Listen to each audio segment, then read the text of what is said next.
You've probably heard me say that the quality of your life is determined by the quality of the questions that you ask. But in truth, the quality of your life is determined by the quality of the decisions that you make. And if you keep making bad decisions, then you're going to have a lot more struggle in your life than if you're able to make better and better decisions. So in today's episode, we're going to get laser focused on the ways that we make choices and how to uncover our blind spots about the poor choices that we make or the poor ways of making decisions, and then what you can do about that. So whether it's choices that you're making within a relationship or just in terms of who you pick to get into a relationship with, we're going to talk about those sorts of things in today's episode. First, however, just a reminder that Relationship Alive is an offering for you so that you can have the best possible relationships. If you are finding this show to be helpful for your relationship or for someone that you love, please consider a donation to help ensure that we can continue. Every little bit counts, and you can choose whatever feels right to you. To make a donation, just visit neilsatin.com/support or text the word support to the number 33444 and follow the instructions. And this week, I'd like to thank Dave, Michael, Michelle, Joseph, Ruthanna, Holly, Jenny, Marie, Timothy, David, Angie, and Heidi. Thank you all so much for your generous and in many cases ongoing support of Relationship Alive.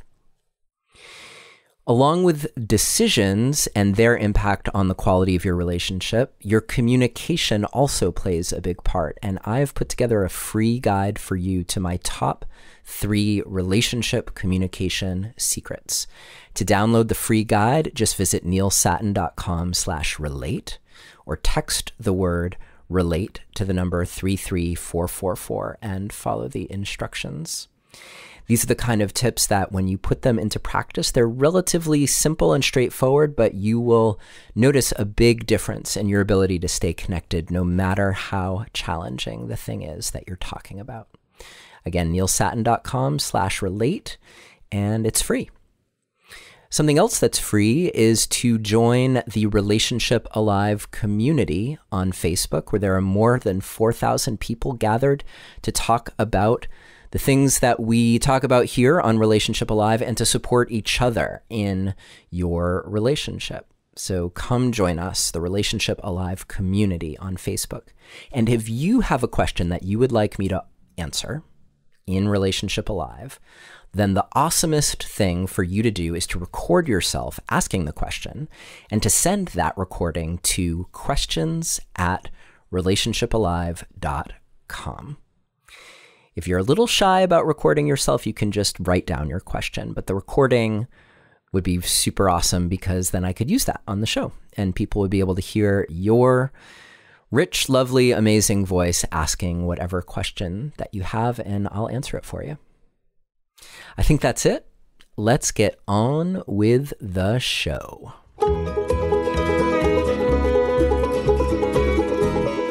Hello and welcome to another episode of Relationship Alive.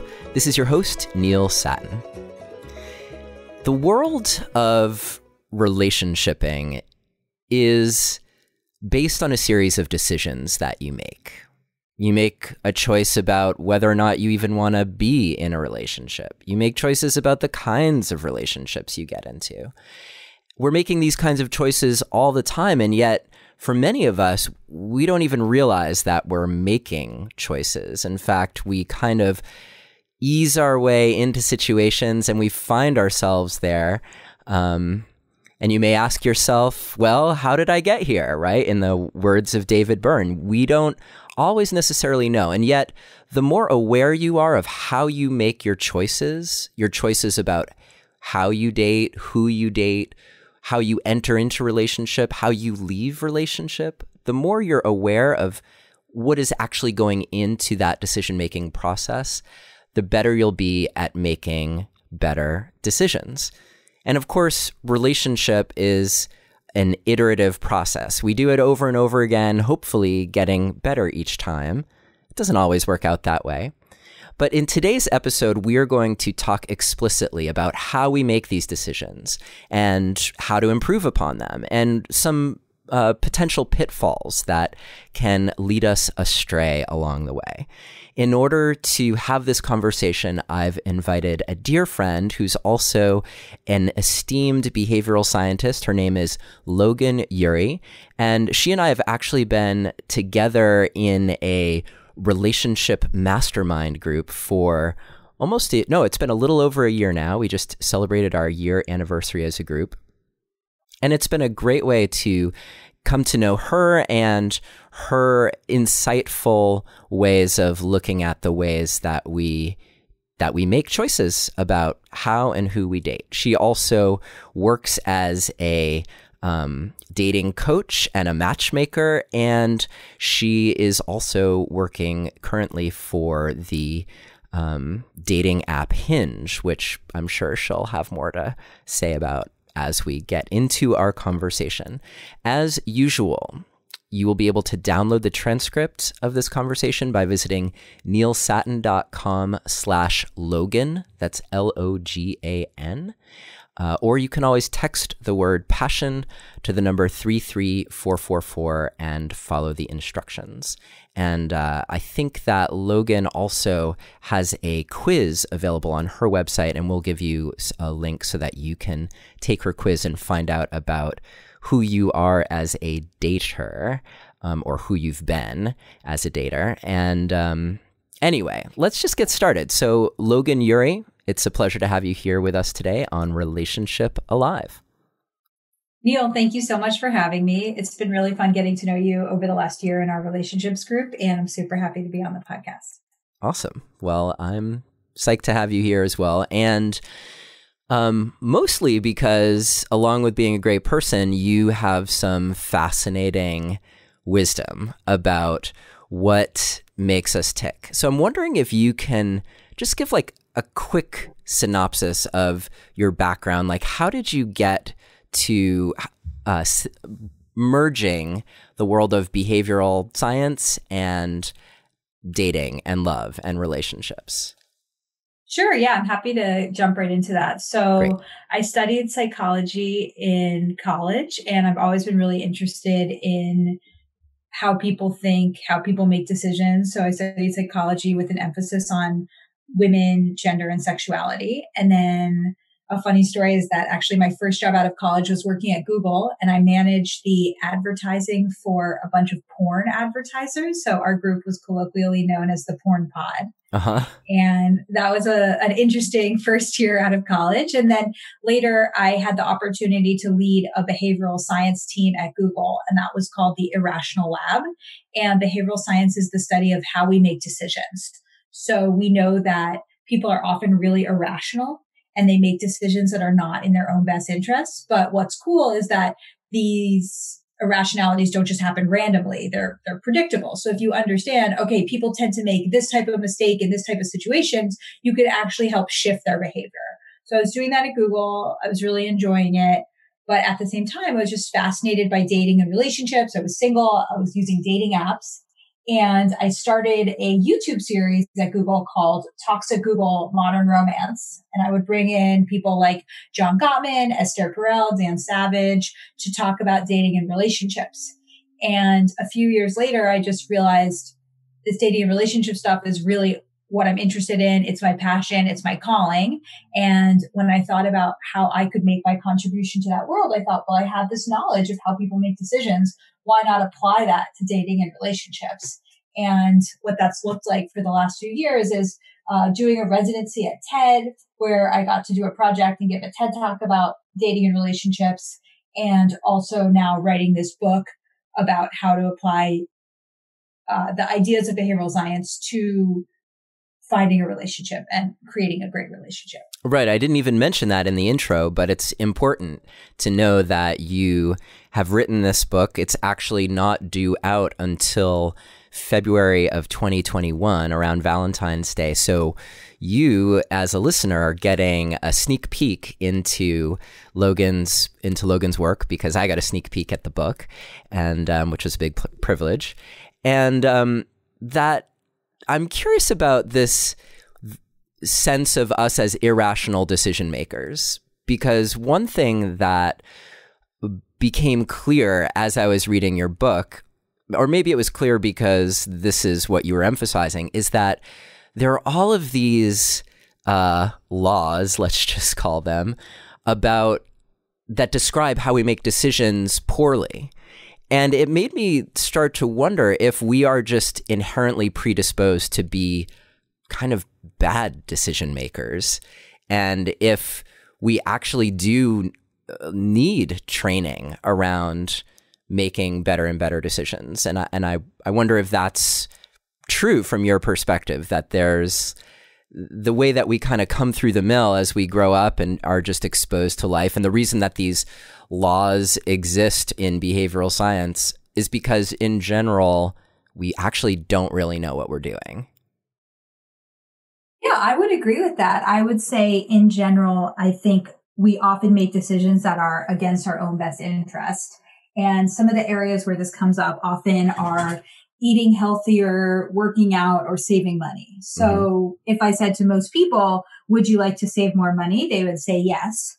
But then in a moment where they have the chance to save or spend, a lot of people spend. And that's why I think I read recently that the average American does not have $400 available if there were to be some sort of emergency. So clearly we're all having trouble saving. And similarly, people say, oh, I want to lose weight. I want to eat healthier. But then in the moment when you're faced with getting a burger or a salad, a lot of us just choose what feels good in the moment and we'll get that burger. And there's different reasons for this. So one of them is called the present bias, which sounds fairly obvious, but it's basically that we disproportionately measure things based on how good they feel in the present, and we don't think as much about the future. And there's a whole catalog of these cognitive biases, which is just a fancy way of saying reasons why we make mistakes in our decision making. And it happens in all areas of life, but I think it's really fascinating to study how it affects us in love and relationships.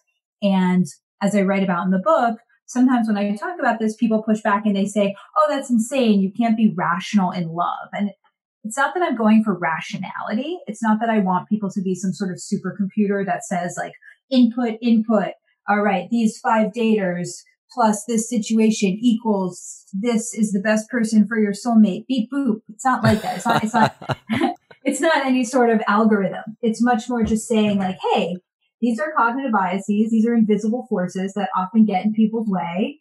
And if you can understand them and you can avoid those mistakes, then you can start to make better decisions and hopefully wind up in the loving relationships of your dreams.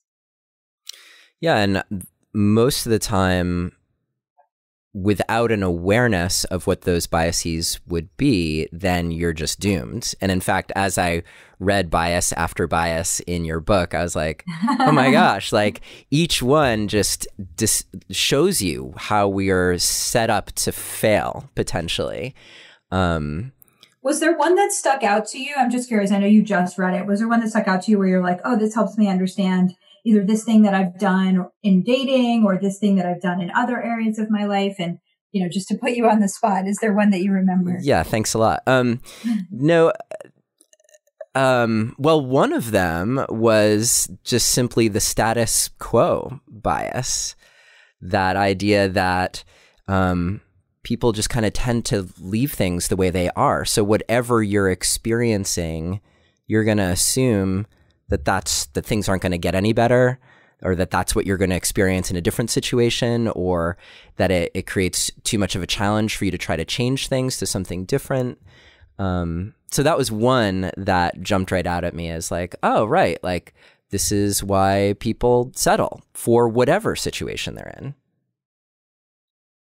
Yeah, absolutely. And I've been thinking about that a lot in my own life in terms of decisions that I've made. And even as I've been thinking about life in quarantine and during coronavirus, there's a lot of things that were just part of life before that we took for granted. So we could say like the status quo was that people go to an office. The status quo was that we go to a lot of restaurants. The status quo is that we see our friends on the weekend.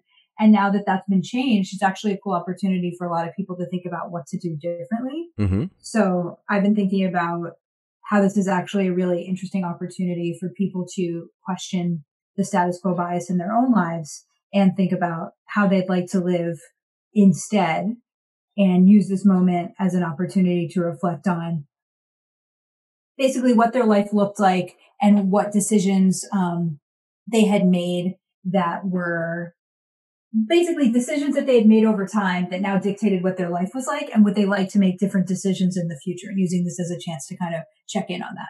Yeah, for sure. And so many of the choices that we do make are around coping with a particular set of circumstances in our lives. So, you know, here we are talking amidst the coronavirus pandemic and sheltering in place, and not being able to make those choices. I think I've witnessed anyway, lots and lots of people who are having kind of the status quo of their lives just like thrown in their face, because the traditional ways that they've dealt with how their life is, they can't do now.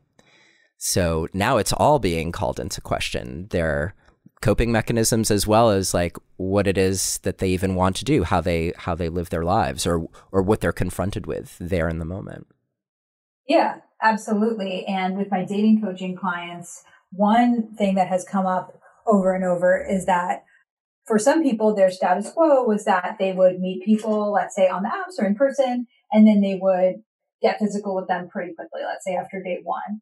And that was just a habit, and that's what they did, and that was how they engaged with people. And now that that's not safe and they can't do that, and they're doing virtual dating, they actually are taking an opportunity to go slower with people and get to know them more, have more moments of vulnerability. And presumably, if they like this person, they will then meet up and, you know, possibly be intimate with them after coronavirus ends. So it's really interesting for them to, because of this global pandemic, have an opportunity to say, oh, wow, actually, like I was in this pattern that wasn't really serving me and I want to try something different. So obviously, this is a really sad and stressful situation for everyone. But to me, that's been a silver lining, this opportunity to check in on your behaviors and say, all right, that's what I've been doing.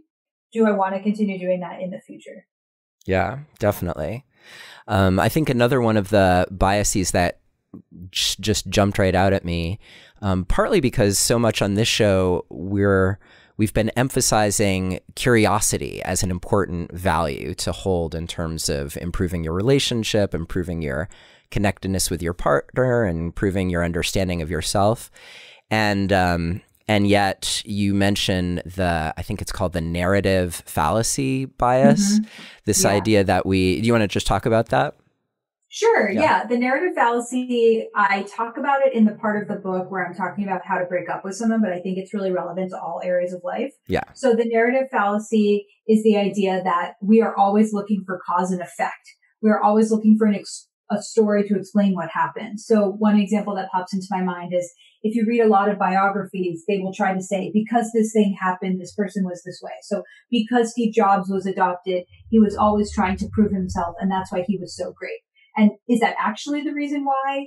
No, we have no idea. But we always want to say, like, because of this, this happened. So in the breakup chapter, I talk about how when you're breaking up with someone, it's not really your moment to give that person feedback. It's not really to say to them, like, this is what's wrong with you, and that's why I'm breaking up with you. And one of the reasons why you should do that, besides the fact that it's not very kind, is because that person will focus in on that and they will obsess over it. And because of the narrative fallacy, they will say, this person broke up with me because of that, even though it's likely due to a whole slew of reasons. So because of our desire to create a story to explain our lives, people will really focus in on that one reason you give them. And therefore, I think you should not give them that type of feedback in that moment. Yeah. Yeah. And the way that it enters into just our normal day-to-day lives with each other are the ways that we are constantly constructing meaning, trying to make sense out of how we're interacting with each other, with the world. And so what the narrative fallacy says to me is that our inherent bias is to basically make up something that helps it make sense to us, without necessarily checking in. Like, an important part of that is it might be false. Like, it matters less whether or not it's true or false, and more that it helps us make sense of the world. So it seems like it would be a huge obstacle to being curious, because curious requires you to call everything into question and be willing to see through your assumptions or the narrative that you automatically construct. Yeah, I really love that framing. I have a section of the book where I talk about the fundamental attribution error, which is our tendency to basically look at why somebody did something, and instead of say, oh, this person was late because they left their house on time, but the subway was running late, we say, oh, that person must be rude.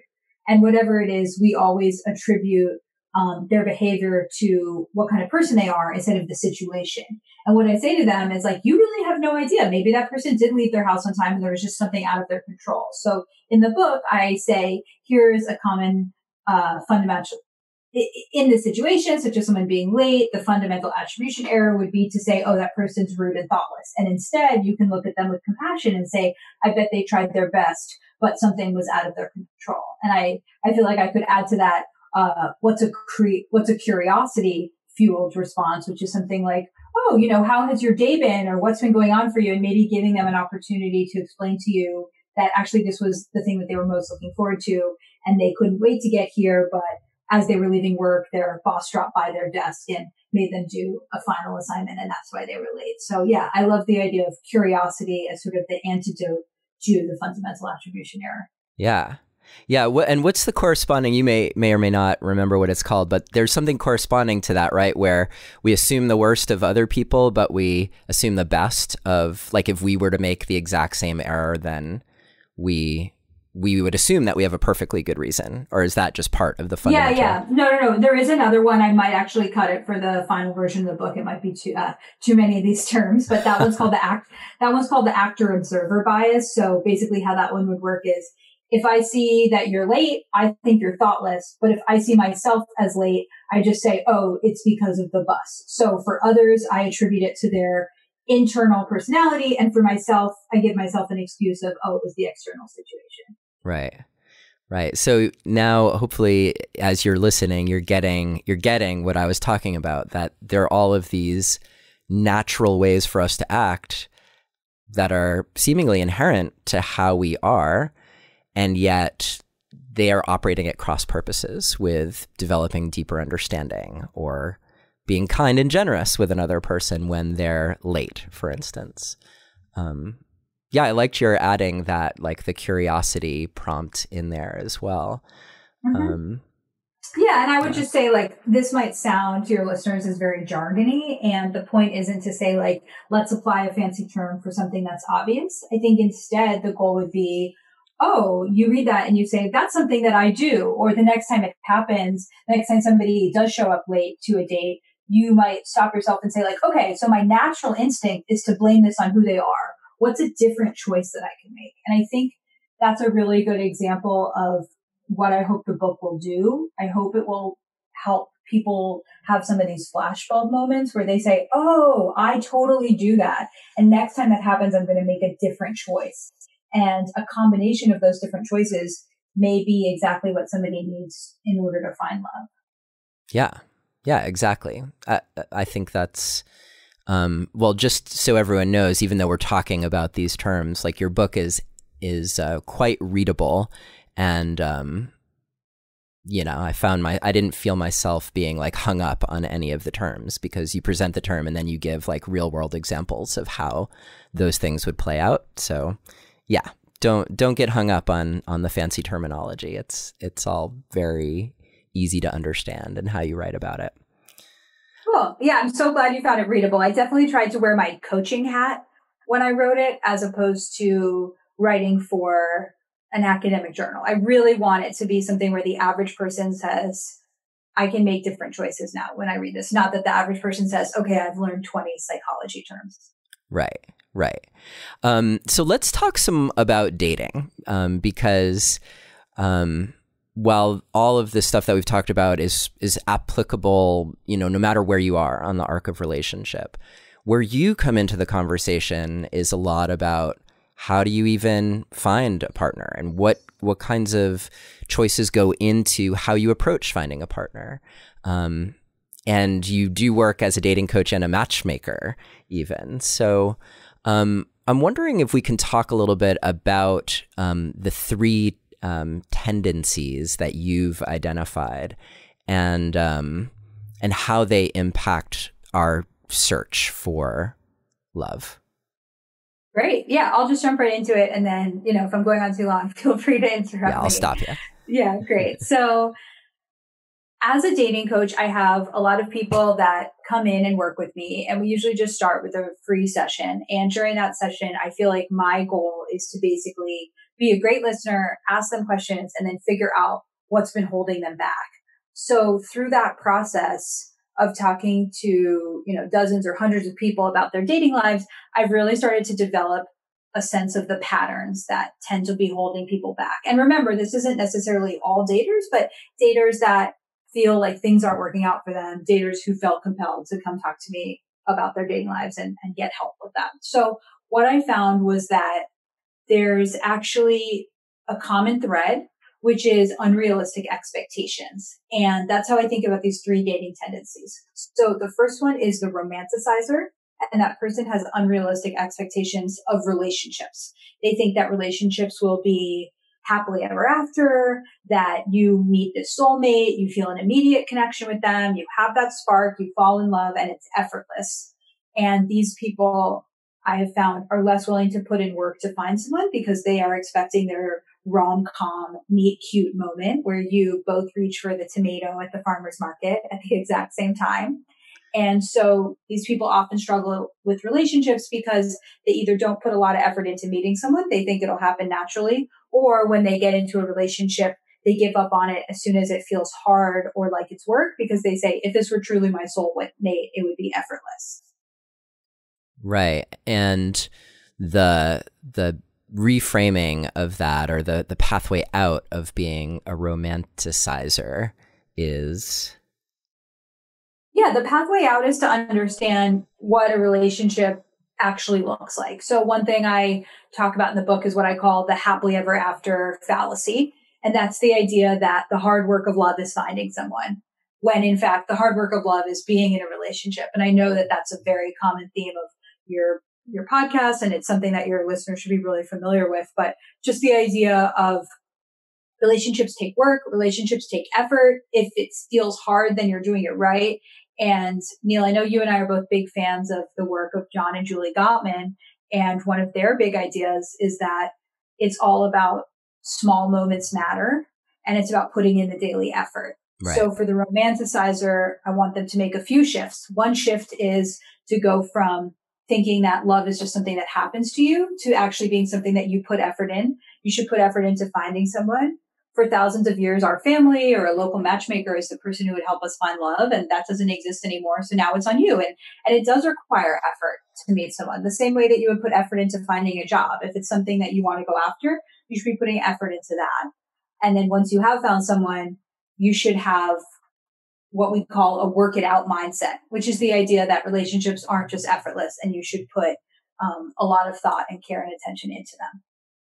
Yeah, it seems like so ironic that these aspects of our lives that for many people consume the bulk of our time and energy, certainly a bad relationship will consume the bulk of your time and energy. And in a different way, a good relationship will, that we might enter it thinking like, well, it should just kind of be, it should just work out. And then when it doesn't, well, there's nothing that you can do, which maybe is like the sort of the detrimental after effect of being a romanticizer, that if you find yourself in a troubled situation, you might be inclined to just think like, oh, there's nothing I can do about this. Like this person wasn't the one, versus being able to be proactive and work it out, as you were just talking about. Yeah, I think that's a really great way of saying it. And I have had a lot of romanticizers crying on my couch saying, you want me to settle and you want me to be with someone I'm not attracted to. And I think there's just a lot of ways for this to feel like I'm saying, oh, just pick a random person and make it work. And That's not the idea at all. It's not about saying like, oh, you could be in a relationship with any single person, and if it doesn't work out, it's your fault. It's not about blaming, and it's not about settling. Instead, I think it's actually a really empowering message. It's saying a great relationship is something that you build, not something that you discover. And it's up to you to work with your partner to build the relationship of your dreams. And instead of expecting it to be easy, if you walk in with the expectation that it will be both challenging and fulfilling, I think that gives you a lot of opportunity to craft that relationship and to in the moments where you're not satisfied, to actually work on it as opposed to giving up on it. Logan, we just need to take a quick break so I can mention this week's sponsor. If you are looking for some extra support around the things that get in the way of your happiness or achieving your goals or your dating and relationship life, one great way that you can do that from the comfort of your own home or office or anywhere really is BetterHelp. BetterHelp will assess your needs and match you with your own licensed professional therapist. You can chat via text with your counselor at any time, and you can schedule weekly video or phone sessions, all without having to go anywhere. It's more affordable than traditional offline counseling, and they do offer financial aid. They also offer a broad range of expertise so that you can find the person most suited to helping you with your own unique situation. In fact, so many people are using BetterHelp that they're recruiting additional counselors in all 50 states. So whether it's depression, stress, anxiety, your relationship, trauma, anger, family conflicts, whatever is up for you, try out BetterHelp to help you move past the places where you might be stuck. To start living a happier, more stress-free life today, you can try BetterHelp and get an extra 10% off your first month for being a Relationship Alive listener. Just visit betterhelp.com/alive and join over 1 million people taking charge of their mental health with BetterHelp. Again, that's BetterHelp, HELP.com/alive. And thank you so much, BetterHelp, for your support of healthy decision-making, healthy relationships, and Relationship Alive. And now, Logan, let's get back to our conversation. Recently, I heard Michael Yapko mention this distinction that I really appreciated, which was the difference between feeling like the purpose of life is to find yourself versus the purpose of life is to create yourself. And I think that is basically what you're saying here about relationships, that by having a more in-depth understanding and this work it out approach, then you're in much more of a position to be able to create an amazing relationship. But work it out is different than make it work. So like I could imagine when your clients are like, you just want me to make it work with this person that it's horrible with, then like that's a moment to pause and say, well, like there are ways to evaluate your decisions about whether or not to stay and whether it's worth staying or not. And you do talk about that later in your book. So maybe we'll get to that in this conversation as well. Oh, I absolutely love that. I'm writing that down. Yeah, work it out does not mean make it work. Work it out means that relationships take time and effort, and there are going to be moments where it's more or less challenging. And make it work is take any two people and have them get married and see what happens, and their job is to just figure it out. And yeah, that's not what I'm proposing. I'm more saying that romanticizers will find that they are in the relationship that they want when they take an active role in creating and cultivating that relationship. Now, that was one place where I found myself getting a little confused as I was reading, because there's this sense that when you commit to a decision, and maybe this will come out more in when we're talking about one of the other two types of daters, one of the other two tendencies. But this idea that once you commit, that actually helps you make better choices because you're kind of ruling out possibilities that are potentially detrimental to the ongoing success of your relationship. But that can also be a double-edged sword too, if you're committed to the detriment of moments where it's clear that making it work is no longer the right choice. Yeah, no, I totally agree that there's a tension there. And I think for every single person, it's going to be an individual exploration of, am I in the right relationship for me? And when I'm really honest with myself, how do I feel about this? Can I see us having a future together? Do my friends and family feel like this is the right relationship for me? And that's kind of going into the should I break up chapter of the book. But I want to address what you just said about this idea of rationalization. Mm-hmm. And that's something that as I wrote the book, of course, I was living my life and in my own relationship.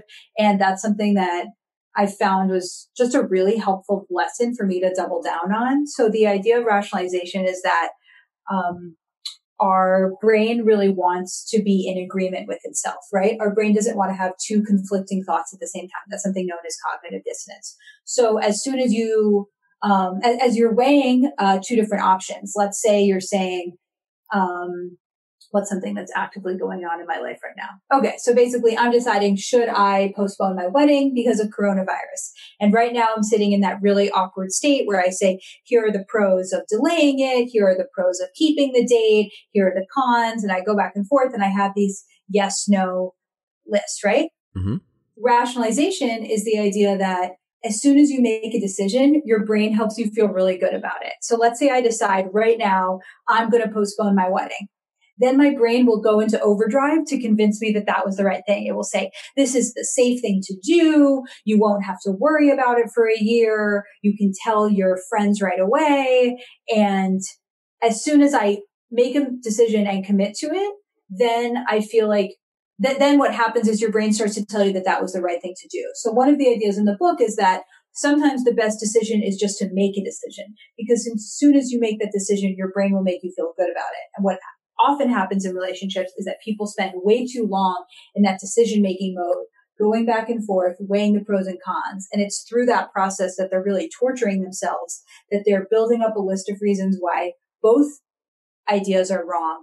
And that actually leads to a lot of regret. So one thing, as I've been making decisions in my own life, as I wrote the book, is I try to make decisions sooner and realize that as soon as I actually commit to something, my brain will help me feel better about it. And I try to spend less time in that pro-con debating mode. Mm. Yeah, that makes me think about what you write about the power of deadlines and the dangers of having a deadline that's too far out in the future. Yeah. I mean, that's absolutely something that you've probably even seen like in our conversations through our relationship mastermind group, but I absolutely try to use the power of deadlines as often as possible. And sometimes when I've talked about writing the book, people would be like, you're the first person I know who's ever written a book who's actually turned it in on time. And I was like, oh, I don't think I could have done the book if I didn't have a deadline. Mm-hmm. And I think deadlines are like really the only way to get things done. And the reason for that is when you have a deadline, you say, okay, so it's due next month.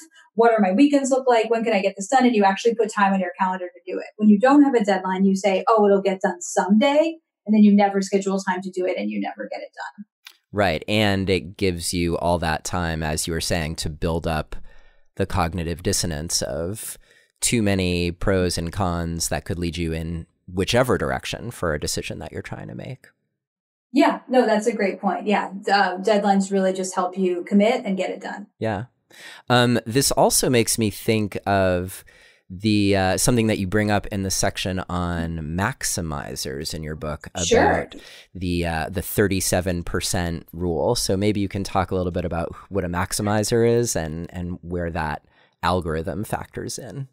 Absolutely. Okay. So the first tendency that we talked about was the romanticizer, and the second one is the maximizer. So there's an idea that comes from a psychologist named Herbert Simon in the 1950s about people who are either maximizers and satisficers. And if you're listening and you're wondering which one you are, let me give you the scenario. Imagine that you're on a plane and you're flipping through the channels and you're trying to figure out what to watch on a 2-hour flight. And one type of person flips through the channels, they come across Good Will Hunting, they say, oh, that's a pretty good movie, and they just watch it. And they spend the rest of the flight happily watching Good Will Hunting. The other person spends the first 25 minutes of the flight going through every single possible movie option. And only when they have surveyed all the possible choices and chosen the absolute best one, do they then commit to watching that one. So maybe in this case, they watched the movie Hustlers. Unfortunately, they spent so long looking for it that they actually land right before the movie ends and they don't get to see what happens. And so the first type is called the satisficer. That's somebody who has a standard and they look around, and whenever they find something that meets that standard, they say, okay, this is good enough and I will accept this. So they found Good Will Hunting and they liked it. The maximizer is someone who says, I have to see every possible option. And then when I've seen every possible option, I can make my decision. And sometimes you can do that. You can look at every single movie on a flight. But in dating, that's absolutely impossible. First of all, there's no way that you could ever date every single possible person in the universe. And how would you then decide who is the best among them? And you also probably, if you're looking to get married, don't want to spend your whole life looking for someone. You actually want to spend some part of your life actually married to that person. So many of my dating coaching clients. That's a really good point, Logan. Yeah. Yeah. You don't want to on your deathbed say, of all the people I dated, this one was the best and then die. No, of course, that's ridiculous. So you want to, a lot of the dating coaching clients I have are maximizers. And these are people who say, I just don't know. Could I be happier with somebody else? Should I break up with this person? Is there a better person waiting down the corner? If only I swipe a little bit more, is this perfect person one swipe away? And what I do with those people is I help them say, the right question isn't, could I be 5% happier with somebody else? And that's a real question that I've been asked. The right question is to say, what do I need? Am I getting it from this person? And could I build a life with this person? And there's a lot of wisdom in satisficing. It's not about settling. It's about having a standard, which can be a very high standard. And then once you've found someone that meets that standard, saying, yes, I'm going to try to make it work with this person. And, that's kind of the lead in into what you had asked me about, which is there is something called the secretary problem. Uh-huh. And it's a form of, it's basically a math problem. There's an area of math called optimal stopping theory. And that's a really fancy way of saying, imagine you have to make a choice. How many options should you consider before making the choice? So here's how the secretary problem works. Imagine that you are looking for a secretary and there are 100 possible candidates. How many of those candidates should you interview before you make a choice, before you choose one of them? And keep in mind that there's a cost to taking a long time and seeing all of them, which is for everyone that you see, if you say no to them, you can't get them back. So you certainly don't want to get to number 99, find out number 100 is bad and wish you could have gone back. And you also don't want to spend your life interviewing secretaries. There's also just the time of going through them. So it looks at it from a mathematical perspective. And what they have found, the mathematicians who investigate this, is that you should look at the first 37 secretary candidates. You should figure out who was the best one from that. And then you should hire the next person you see who is as good or better than the best candidate from the first 37. And I know this is a little jargony, but you're basically coming up with a baseline. You're saying, all right, of the first third, who is the best? And then I say yes to the next person who's as good or better than that baseline. And so if you want to apply this to dating, I find that a lot of my clients are way past the point of seeing their first 37%. And in fact, they're almost trying to see every single possible quote unquote secretary candidate. So what we do is we can't say these are the total number of people in your life that you'll ever date. So we can say, all right, let's think about it in terms of years. How many years are you likely to date? So in the book that I got this from, which is called Algorithms to Live By, they say, imagine a man who's going to date from 18 to 40. What would be the 37% mark? And for him, it would be at the age of 26.1 years. So basically after that age, you've probably already been through your 37%.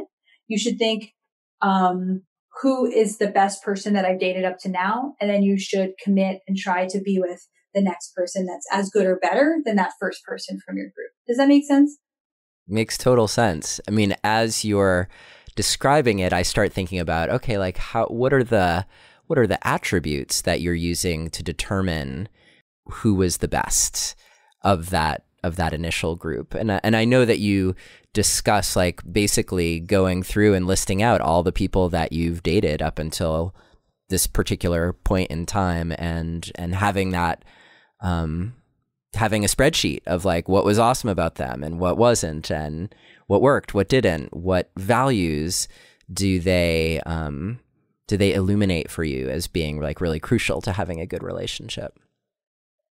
Yes, exactly. And I do talk in the book about, I have one chapter about how to choose your life partner instead of your prom date. Mm-hmm. And the idea there is that a lot of times people are just looking for this prom date, and that's someone who's hot, they look good in pictures, and you want to have sex with them at the end of the night. And instead you should go for your life partner. And that's someone who you really can have by your side, who you can make hard decisions with, who you have this deep connection with. And it's not just something fleeting based on things like money or looks, things that can totally change over time. It's really about the essence of your personalities together, and are you a good match? So I often have done this process with people of having them make spreadsheets about past relationships and really reflecting, and oftentimes patterns do emerge. So for example, I was working with someone where he put a question on there: would I feel proud to introduce this person to my family? And that question was really revealing to him, because there was only a few people for whom the answer was yes. And he could really tune into that and say, okay, what was it about these people? And I think one of it was that he was from a really intellectual family, and that was an important part of his own personality. And he had not necessarily been dating people that really met him on his level intellectually. And that helped him realize, oh, this is something that I've kind of been putting on the back burner, but it's something that is really critical to me. So in kind of taking inventory, I want people to think about, what are the things that truly matter to me, and how can this help me both make a different choice about who to commit to, but also just a different choice about who to date? Like, what are the qualities that are really coming up over and over again? Yeah. Yeah, it's interesting to think about, because I've had this pet theory that I've been working on that I haven't really talked much about, but it's this idea that at different stages in our lives, there are certain kinds of relationships that we are just not capable of because of our own developmental state as a human. And so I'm reflecting on that, 26.1 or years old, and thinking like, oh yeah, but what are like the ways that we make choices in our 20s is different than the way that we make choices in our 30s and 40s. And I guess part of the problem is that if you're looking to get married and create a family and deal with some of like the biological issues that come up there, then you're kind of forced to making the best decision that you can, when you're still at a child creating age. Yeah. So remember that 26.1 was just something that they talked about in this book, Algorithms to Live By. And that's a person who would theoretically date from 18 to 40. If you are only going to date from 18 to 25, then 37% of that is a lot lower. It would be a lot younger. So you would make that benchmark decision a lot earlier. But in terms of your theory, my immediate response is that I think people spend a lot of time in their teens and in their 20s making bad relationship decisions and repeating patterns over and over again. And I think there's sort of an idea that like at some point they'll just flip a switch and suddenly know how to start dating, not just for that prom date, but for their life partner. But I actually think it's something that doesn't really happen automatically. People need to be really conscious about it. And I think the book will be read by a lot of people who are in their later 20s and 30s. But my hope is that also some younger people who are at the beginning of their dating lives will read it. And hopefully they will stop bad patterns or bad habits before they start. Because I've heard the analogy that your relationship life is like a garden, and whatever seeds you plant at a young age will come up later. And I think that's totally true. And if we could help people plant healthier seeds in the beginning, dating people who respect them, dating people who they feel safe with, dating people who they can explore with, then you don't have to later deal with that baggage, because you actually have prevented kind of some of that emotional trauma from ever occurring. Yeah. Yeah, I love that. And that's definitely part of what I aspire to as well in terms of planting those seeds. I'm always excited when someone contacts me who's like still in high school, and I'm like, yes, we found you when you were still young. I guess theoretically my content is explicit, and if you're under 18, you shouldn't be listening. I don't know, but I'm glad you found me nonetheless. Yeah, I mean, that's an amazing thing to be able to help. We could go on and on about this, but there's such a dearth of relationship education, a dearth of sex ed education. So the fact that you are kind of filling in the gaps and telling people about what a healthy relationship looks like and how to get one, like you're really setting that person up for success. So that's an amazing gift that you're giving them. Yeah, thanks. You too. And I love the garden metaphor. I mean, it can, I guess, feel kind of cliche, but I was thinking about it actually when we were talking about the romanticizers, because I was thinking that being a romanticizer is kind of like this idea that you would be going for a walk in a field and that you would sort of magically come across this garden that just happened to grow there with like perfect produce and no weeds and neatly arranged rows, and that would never happen, right? Like in a million years, you're not going to come across something that's been cultivated that way on its own. So I think it just shows like how important it is to be conscious about the work that you're putting in and the fact that some work is required to have a garden like that. Not that you'll never come across a delicious, pear tree in the wild, but you're going to have to walk through lots of woods to find it. That's for sure. Yeah, I absolutely love that. Yeah, I've never made that connection before, but I think it's true. It's like most things worth having are worth working for, and they require work. And there's actually one part of my book that you might remember about this thing where the more effort we put into something, or the more effort we see put into something, the more we actually value it.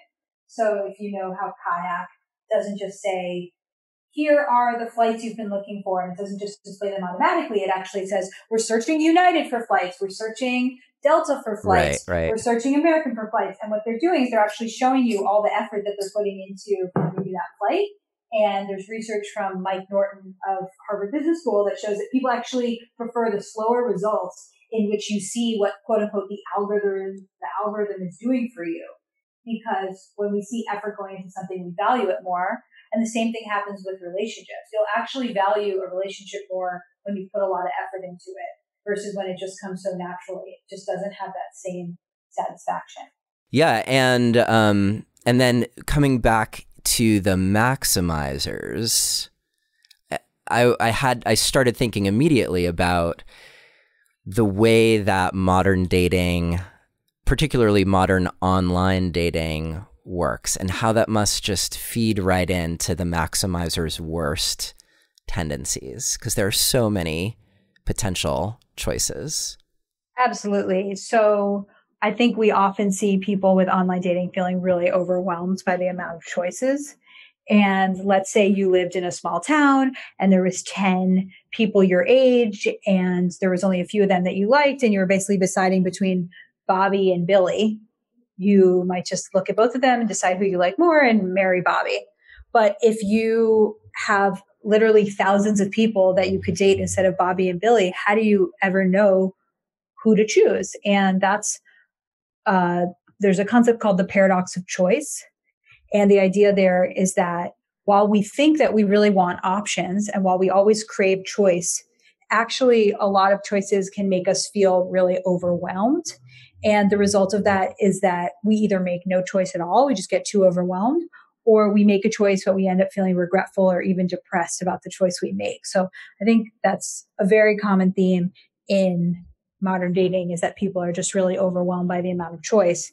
And it can absolutely exacerbate this maximizer tendency. It can make you feel like, oh, well, like, let me just keep swiping because the perfect match is only one swipe away. And I'm curious, for you as a dating coach, what do you do when someone says, yeah, I keep going out on dates and just everyone just seems horrible? Like it's just like one horrible situation after another. Sadly, I hear this a lot from women in their 40s who are swiping through, and I guess, I don't know, guys, you got to step up your game or something. But like there's this perception that there's just like a dearth of people who are, even though there are lots of people, there aren't a lot of people who are maybe looking for the same thing that you're looking for. And How do you Yeah, address that as a that's dating really coach? interesting. I would want to speak to that person more and sort of know the situation. But what comes to mind is that this might not be something about a maximizer where you like someone, but you think the perfect person is waiting for you right around the corner. I think there could be a couple things going on there. So one could be dating burnout, which I'm sure is something you've heard about, where people, let's say you've been swiping for 7 years and you're just over it and you don't want to go on more online dates. You walk in with a really bad attitude and you just have really low expectations. And then, the person just meets those expectations. So I like to say, whether you think the date will go well or you think the date will go poorly, you're right. And so for someone like that, I would want to talk to them about what kind of emotional baggage are they bringing into the date? Are they walking in saying, oh, I'm sure this person's going to be a loser. And then they just wait and they get that confirmation. They say, yeah, just like I thought, this person was a loser. Are they going on 20-minute coffee dates where they're barely giving the person a chance to open up? Are they being closed off themselves? What is this person bringing into a date to make those dates go poorly? So one thing I would do is just really help them explore how their own attitudes and behaviors are affecting their outcomes. And there's lots of psychological reasons behind that. I don't have to get into all of them. And then the other thing I would do is I would look at who they're going out with and are they repeating bad habits? Are they repeating bad patterns? Are they stuck in a pattern that they developed in their teen years where they go after the bad boys or they go after manic pixie dream girls? There's lots of bad habits that develop and they might just potentially be dating people who are, quote, their type, and those people keep letting them down. And maybe it's a chance for them to actually expand the pool of who they go out with and potentially allow themselves to be surprised. And Neil, I'm sure you've heard this before, but I find in my work, it's very common that when someone says, oh, I met this guy, he's totally different from the type of people I normally date, that in my head, I'm like, yes, I bet it's going to work out. Because when I hear that, I say, oh, you broke a bad pattern. Yeah. Yeah. I think it's so important to see dates as experiments and to be excited about the process. So I think if you're not excited about it, then you enter into that zone that you were just talking about where if you think it's going to go poorly, then it probably will.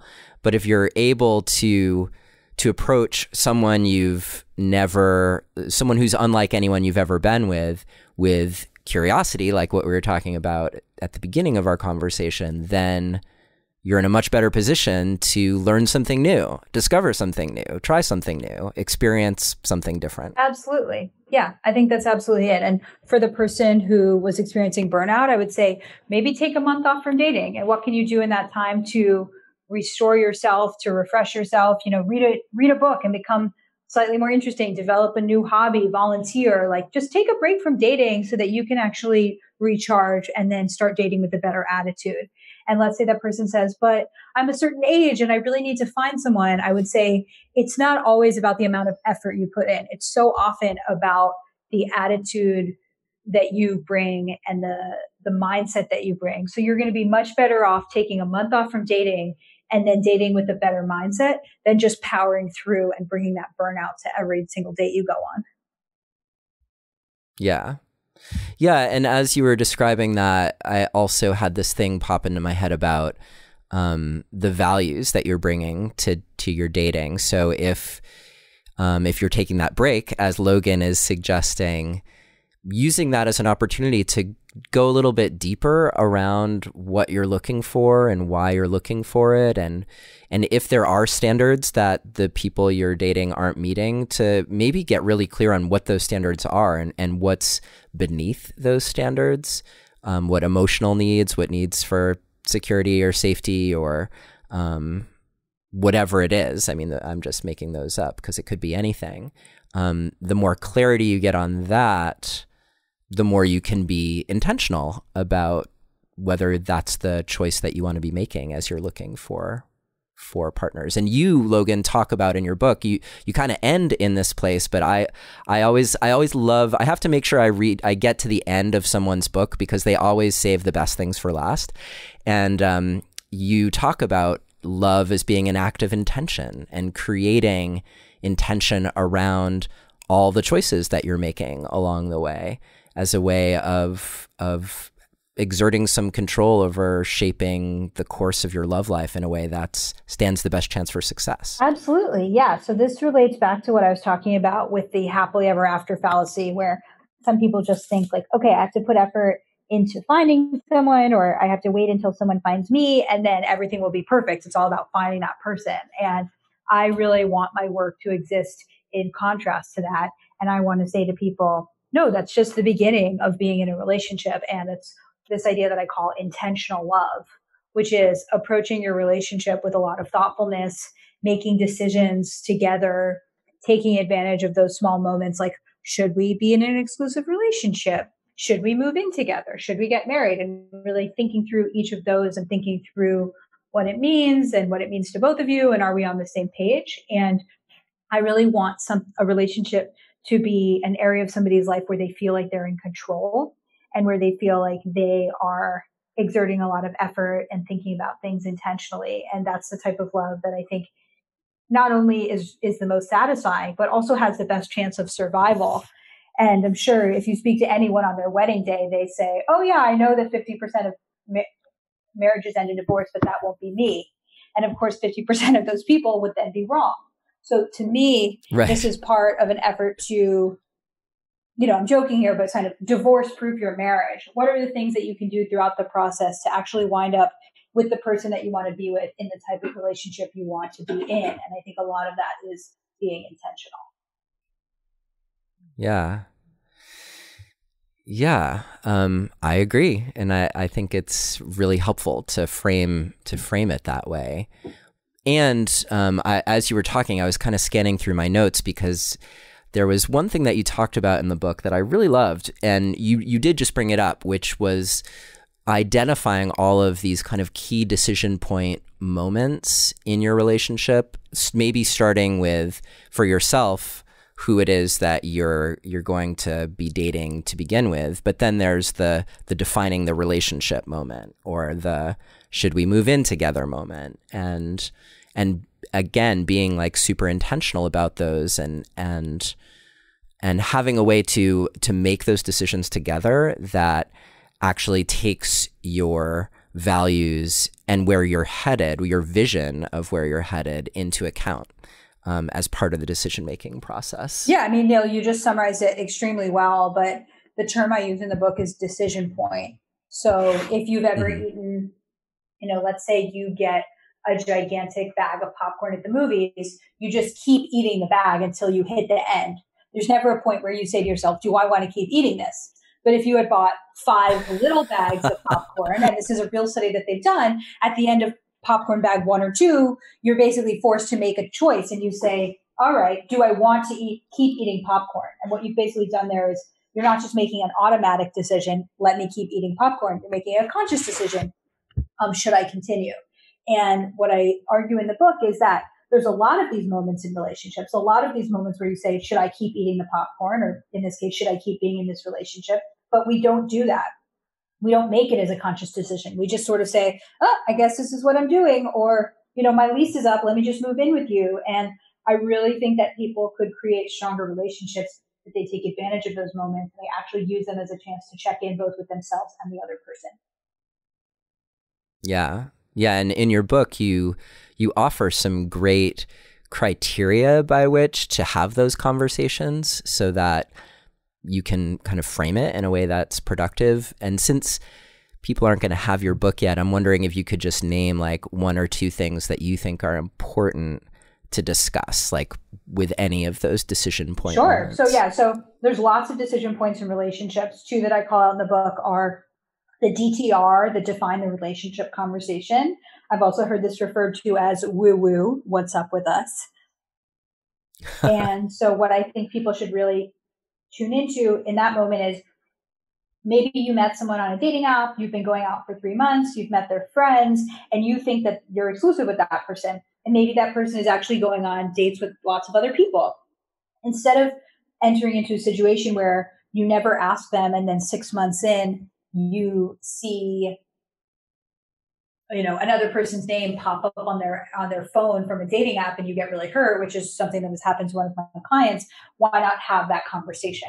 And so the way that I propose doing it is, bringing it up casually. It doesn't have to be threatening. It doesn't have to be a demand. It's just kind of an exploration of, are we on the same page? And that's really the goal. So one way that I've suggested people do it is just to say something like, oh, I was talking to my coworkers about you, and I know you're going to meet them later. How should I introduce you? And that's a very casual way of basically saying, are you my boyfriend? Are you my girlfriend? And I think something else could just be, hey, like we've been seeing each other for a while. I deleted the apps last month. I'm just curious, like, where are you with that? And this is kind of going back to your point, Neil, about curiosity. It's not a demand. It's not saying I'm needy and I need this from you. It's saying, here's where I am. Where are you? Are we moving in the same direction? Yeah.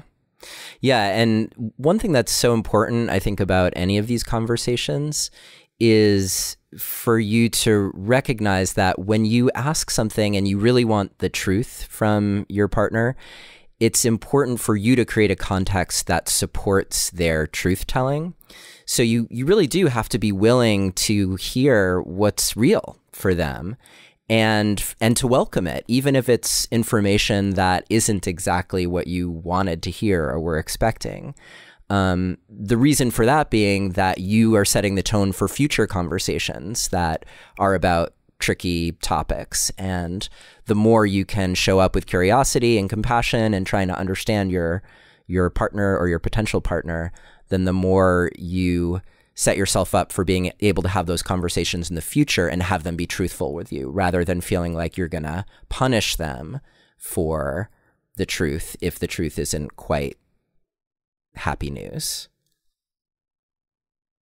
Yeah, that's really well said. And just to reinforce that point, I think it's the goal of this conversation is to align and make sure you're on the same page. It's not to get what you want. It's not to negotiate, and it's not to convince the other person. So a successful conversation like this might end up with the person saying, I'm really not there yet. And then you say, okay, let's check in a little while about that. It's not that the only way that this is successful is if you get what you want. Right. The mark of success is that you actually understand each other, and then you know how you're moving forward from there. That's actually the mark of success. Absolutely. Absolutely. And I think why I wanted to emphasize that point is some people might say, oh, I'm worried about bringing this up because what if the person says, no, I'm not ready? Then I failed. No, you've succeeded.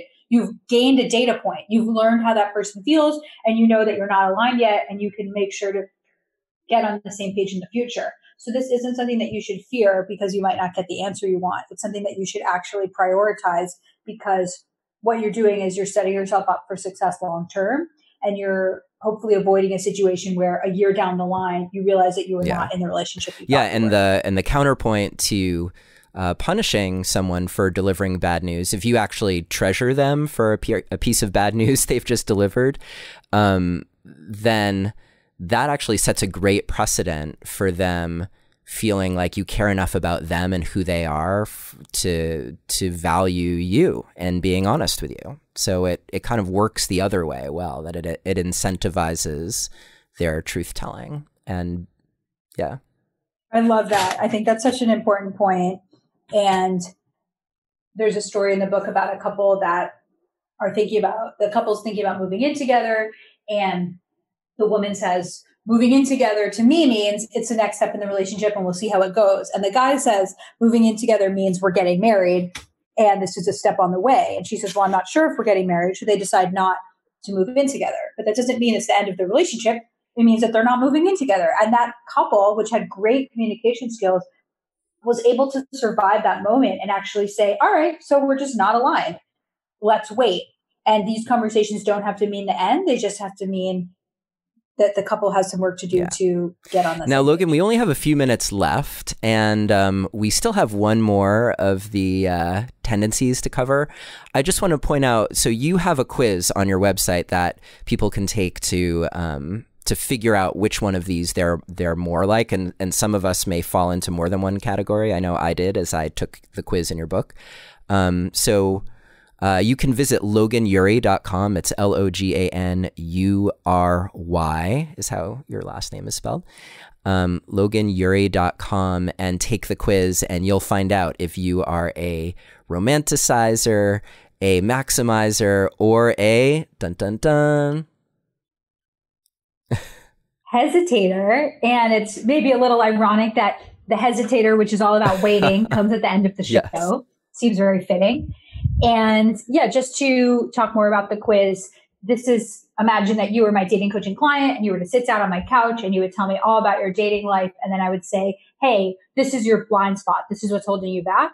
The quiz is trying to do that at scale for lots of people. So the hesitator is somebody who is waiting to date.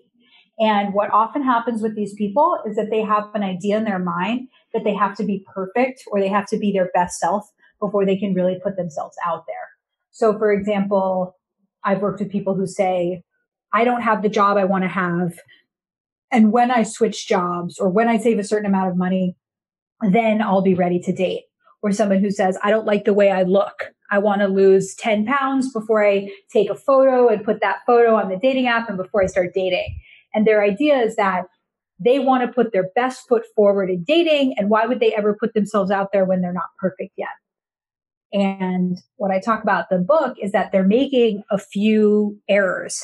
So one error that they're making in their decision making is the idea that anyone is perfect, right? Nobody is perfect. And lots of other people who are just like you are already out there dating, and they're actually getting in their dating reps, and they're learning how to date, and they're learning what kind of person they want. And they are basically getting better at dating while this person is not. And that's one of the reasons why I tell hesitators that what they really need to do is to give up on these perfect ideals. And they really just need to get the practice and get out there and start dating and learning how to date and who they like. Another mistake that the hesitators make is thinking that, basically they're setting themselves up for conditional love. They might say, if only I weighed 10 pounds less, then this person would love me. Well, why would you want to be in a relationship like that? Because then what if you gain that weight back? Or what if you lose that perfect job? Do you suddenly think that that person only loved you for that aspect of your personality? So it's actually much better to come to a place of self-love and self-compassion and just say, this is who I am and the person will love me for this, not say this person will love me for this external factor that may change over time. So what I really recommend to daters and to hesitators, and it sounds simple, is just getting out there and dating. And there's a few steps that help people do that. So the first step is just creating an identity as a dater. So not just saying I am a person who will date eventually, but saying I am a dater. I'm a person that goes on dates. I'm a person that is actively looking for love. And there's tons of research in the area of behavioral science that shows that having an identity around something makes you much more likely to do it. So if you say to somebody, are you a voter? They're much more likely to actually go and vote the next day than if you said, are you planning to vote? Because now being a voter is their value and their identity. So I want these hesitators to say, I am a dater. I'm looking for love. I also want them to set a deadline. We talked about the power of deadlines, right? So I'm going to start dating in 2 weeks. I'm going to start dating in a month, and actually put that on their calendar, tell a friend, have that accountability. And then there are just small things they can do. They can get some outfits and make them feel comfortable on a date. They can take some new profile pictures that make them feel confident. They can even maybe think of some fun questions that they like to ask someone on a dating app or on a date. And basically what I want these people to think is not, I am a person who will one day be good enough, but I am a person now who is a work in progress. And I'm going to go out there and meet people and figure out what I like and get better at dating. And this is something that I can start now. So the kind of motto that I would say for them is don't hesitate. I like it. And I like that idea too of seeing yourself as a work in progress and then recognizing that other people are also going to be works in progress. So it seems like it would help you show up in a much more generous way with the people that you're meeting and generous and forgiving, I guess, because we're all just finding our way through as we go. Yeah. Absolutely. I love that point. Yeah. It's not just people who are as imperfect as you are out there dating. It's the people you will come across are also imperfect. Everyone's a work in progress. And if we can, even just going back to the thing you and I talked about, Neil, about the fundamental attribution error, if we can all just be a little bit more curious and a little bit more compassionate, imagine how much we can change the world of dating. I love it. Well, Logan, we talked about a lot and we barely scratched the surface of what you cover in your book. So I'm excited for when it comes out in a little less than a year. I'm sure everyone else is too. I will definitely have you back on the show to talk more about it. In the meantime, if you are interested in downloading the transcript of this episode, where we'll also have links to Logan's site and her quiz, then you can visit neilsatin.com/Logan, Logan, or you can text the word passion to the number 33444 and follow the instructions. And you can always just go to Logan's site, loganury.com, directly to take her quiz on the dating tendencies and find out more about Logan and her work as a dating coach and matchmaker. So Logan, it's always a delight to talk to you. Thank you so much for spending time with us today on Relationship Alive. Neil, it was an honor to talk with you. It actually helped clarify a lot of the points that I'm trying to make in the book. I learned a lot from you, and I'm excited to hear feedback from your listeners.